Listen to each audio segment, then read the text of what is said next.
Bonjour à toutes et à tous.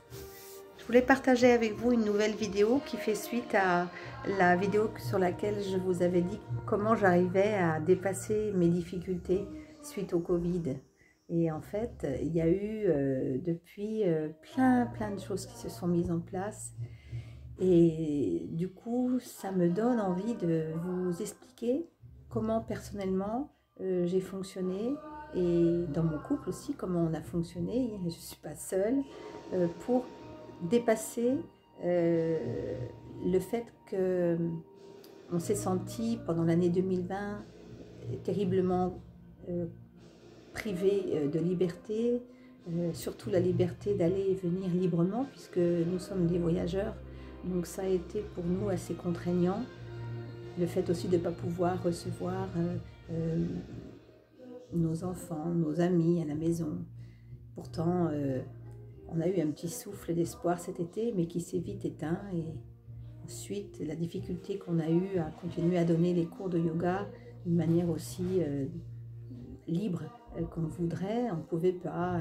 Les règles en Espagne étaient complexes. Un coup, on pouvait ouvrir la salle, un coup, on ne pouvait plus. Un coup, on pouvait sortir de la ville et puis plus tard, on ne pouvait plus. Quand moi, j'étais privée de sortie de ma commune, c'était mes élèves qui étaient autorisés à sortir de la leur. Et puis, quelques semaines plus tard, c'était le contraire. Et puis, en ce moment, il se trouve que plus personne n'a le droit de sortir. Donc, comme ça, c'est réglé. On ne peut plus se voir et on ne peut plus faire de yoga ensemble au studio. Alors, tout ça mis bout à bout, ça a été pour mon mari et moi l'occasion de commencer à faire de nouveaux projets et d'envoyer dans l'univers beaucoup d'intentions, des intentions qui tournaient beaucoup autour du fait qu'on demandait à l'univers de nous donner des nouvelles idées pour sortir de cette situation que d'aucuns auraient pu trouver un peu, on va dire, frustrante. Et comme on ne voulait pas ressentir trop de frustration, on s'est mis en marche.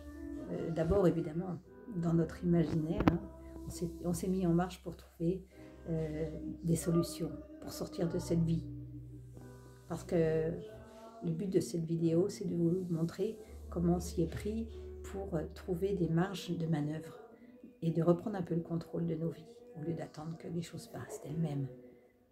Surtout que ça n'a pas l'air de se présenter très bien. La société n'est pas tout à fait, on va dire, rassurante en ce moment pour faire que les gens se reprennent confiance. Au contraire, plus ça va, plus j'ai l'impression que les messages anxiogènes augmentent, que les confinements augmentent. Nous avons récemment appris que les Français ne pouvaient plus voyager hors de l'Union européenne en avion. Donc, ça en dit long sur l'état de nos gouvernants. Bref, comment on s'y est pris ? Eh bien, tout d'abord, je l'ai dit en premier lieu, on a posé des intentions très fortes, très claires, dont on a parlé en couple, et ensuite chacun dans nos propres univers spirituels et psychiques. Moi, personnellement, en m'aidant de la méditation, bien sûr. Mon mari, peut-être plus en étant, comme il dit, je me pose et je rêve. Voilà.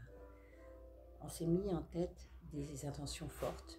Et on y a vraiment cru. C'est-à-dire que la première des choses, je pense, c'est de croire en soi et de se donner vraiment comme objectif sortir de la frustration, aller de l'avant. Dans mes méditations, souvent, je mettais en place des remerciements en remerciant l'univers de m'avoir donné la chance d'être en bonne santé. D'ailleurs, même après le Covid, d'avoir complètement guéri.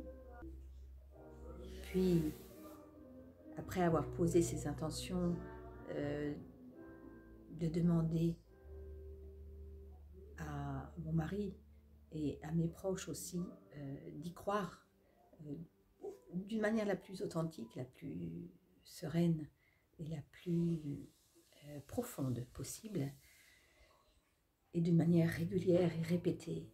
Voilà. Alors, parallèlement, qu'est-ce qu'on a fait ? Parce que c'est pas uniquement le fait de vouloir que les choses changent, qu'elles changent. Ça, c'est la méthode Coué, c'est un truc pour les gosses, hein, c'est pas pour les adultes.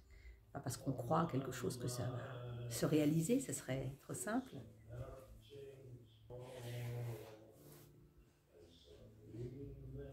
non seulement il faut avoir des intentions claires sur ce qu'on veut faire, là où on veut aller, mais il faut également se donner les moyens d'atteindre ces buts. Et donc, non seulement nous avions très envie de changer de pays, de changer radicalement de culture, d'atmosphère, et on voulait aussi que ça se fasse d'une manière progressive, sans heurts, sans quitter tout, comme une fuite. On voulait que ça soit un beau départ. Et la manière dont on s'y est pris, c'est que d'abord, on a cherché un pays où on pourrait s'installer, quel serait le pays de nos rêves pour partir en voyage à nouveau. Et on a eu très envie de repartir en Thaïlande, parce qu'on y a vécu déjà en 2017, 2016, 2017, et vraiment on a adoré. Alors on voulait repartir, on a des amis qui nous attendent d'ailleurs. Et malheureusement, la Thaïlande, ça a été chaque jour que nous regardions comment commencer nos démarches administratives. Chaque jour, on voyait que ça se compliquait. Parallèlement à tout cela, l'univers nous a aidés parce que l'univers a permis que nous arrivions à vendre notre maison ici.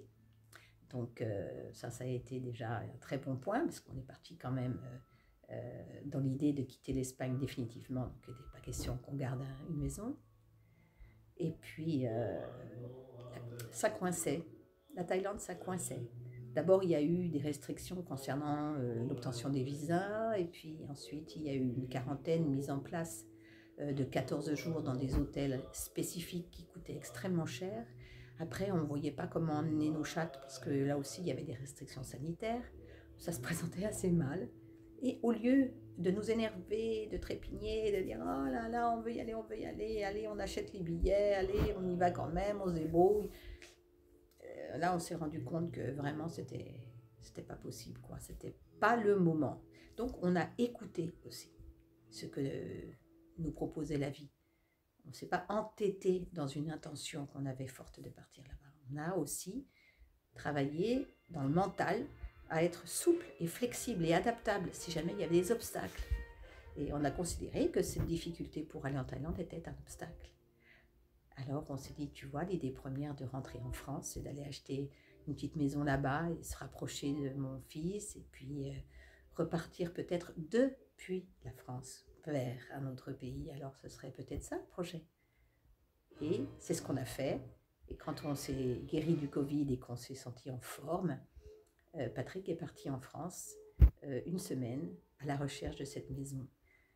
Et là aussi, je crois que c'est une clé de succès, c'est qu'il est parti quand il savait qu'il avait des forces. On ne peut pas faire un projet comme ça quand on est faible.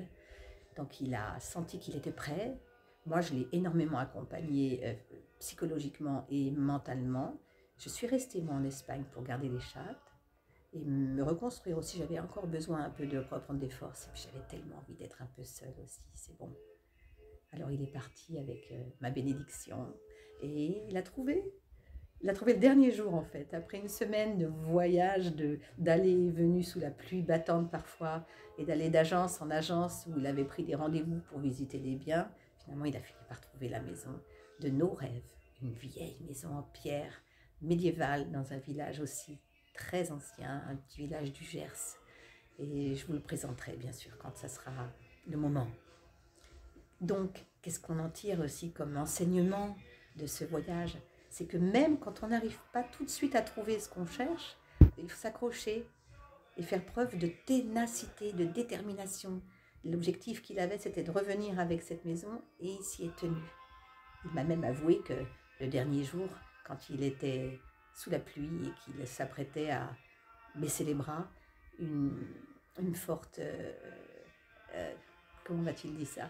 Il a pensé à moi dans la voiture, il s'est dit oh, Isa, elle m'a tellement dit mais si chérie tu vas trouver, mais oui tu as tellement rêvé de cette maison, elle te tend les bras quelque part, ne baisse pas les bras. Et effectivement, eh bien, il a replongé son regard dans son ordinateur, il a retapé encore une fois tous les critères et puis le village de Lectoure pour voir si c'était peut-être là qu'elle se cachait. Et effectivement, c'était là. Il est tombé sur une annonce qu'il n'avait pas vue alors qu'il est dedans depuis 3 semaines. Et l'agence lui a dit exceptionnellement, je peux vous faire visiter demain parce que normalement le samedi c'est compliqué. Mais elle a fait l'effort de venir et quand il a vu cette maison, il a eu un coup de cœur. Ça lui a sauté à la poitrine, il était tout tremblant. Et là aussi, il a essayé de rester calme en se disant doucement, doucement. C'est peut-être pas tout à fait ça, mais quand même, quelque chose lui disait que c'était ça. Il a fait le tour de la maison avec cette dame charmante d'ailleurs, qui lui a parlé en bien de ce lieu, de ce village. Et il m'a dit en somme, c'est bien, je crois qu'on a trouvé Isa. Il m'a montré des photos, j'ai dit ok, c'est bon, c'est ça. Et puis il est rentré et maintenant on organise le départ d'Espagne. Voilà, c'était une vidéo qui voulait à la fois vous donner des nouvelles de nous et aussi vous expliquer comment quand on a réussi à dépasser certaines difficultés matérielles ou parfois psychologiques, parce qu'il y a aussi des moments où on avait le moral à zéro, quand on a dépassé cela, alors il faut se laisser gagner de nouveau par comment dire, par des espèces d'images un peu comme ça, fulgurantes, des rêves, et s'accrocher à ce qu'on veut vraiment et se dire, est-ce que j'ai mis tous les moyens de mon côté pour y arriver? Si oui, il faut y aller. Et une fois qu'on y va, il faut y croire. Et quand on y croit, on trouve. Et quand on a trouvé, de nouveau repasser tout cela au crible, bien sûr, de la faisabilité du projet, se remettre dans le matériel, analyser encore d'une manière un peu plus froide si vraiment c'est possible. Et si ça l'est, à ce moment-là, y aller, quoi. Et aujourd'hui, on en est dans la phase où on a donné notre bail, comment ça s'appelle en français, on a résilié le bail de l'appartement depuis lequel je vous parle, et début mars on devrait être dans le sud-ouest, voilà. Donc il ne me reste plus qu'à faire mes adieux à mes élèves ici en Espagne, et je vais leur faire une vidéo en anglais, et puis je vais essayer de les voir avant que je parte, puisque normalement les restrictions devraient être levées, en tout cas faut l'espérer. Et je vous souhaite une magnifique journée, c'est la Chandeleur. Alors mettez un écu dans votre main gauche et faites sauter la crête de votre main droite, et c'est la fortune assurée. Non, ça c'était un peu, c'est de la superstition. Moi je suis pas superstitieuse, je crois plutôt dans la force des intentions, la détermination dans les actes qu'on pose et la confiance en soi et en l'autre. Je vous embrasse, à bientôt.